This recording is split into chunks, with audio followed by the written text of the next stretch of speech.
Christ Triumphant, December 16th, Daily Devotional by Ellen G. White. The past recorded in the Bible is also for our time. Not unto themselves, but unto us they did minister the things which are now reported unto you by them that have preached the gospel unto you with the Holy Ghost sent down from heaven. 1 Peter chapter 1, verse 12.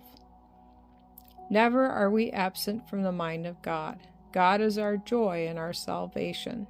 Each of the ancient prophets spoke less for their own time than for ours, so that their prophesying is in force for us.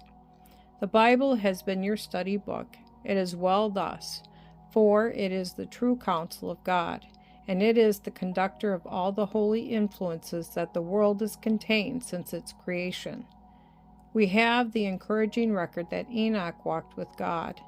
If Enoch walked with God in that degenerate age just prior to the destruction of the world by a flood, we are to receive courage and be stimulated with his example that we need not be contaminated with the world, but amid all its corrupting influences and tendencies, we may walk with God.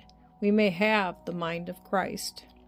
Enoch, the seventh from Adam, was ever prophesying the coming of the Lord. This great event had been revealed to him in vision.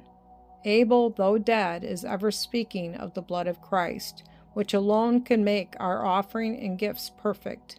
The Bible has accumulated and bound up together its treasures for this last generation.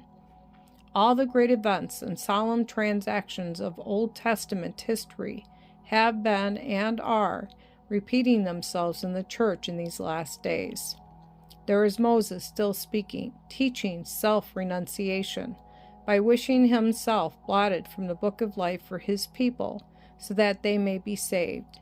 David is leading the intercession of the church for the salvation of souls to the ends of the earth. The prophets are still testifying of the sufferings of Christ and the glory that should follow. There the whole accumulated truths are presented in force to us, that we may profit by their teachings. We are under the influence of the whole. What manner of persons ought we to be to whom all this rich light of inheritance has been given? Concentrating all the influence of the past with new and increased light of the present, accrued powers given to all who will follow the light.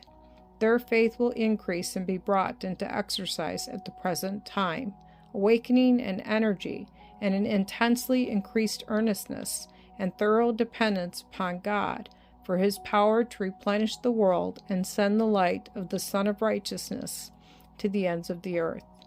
God has enriched the world in these last days proportionately with the increase of ungodliness, if his people will only lay hold of his priceless gift and bind up their every interest with him.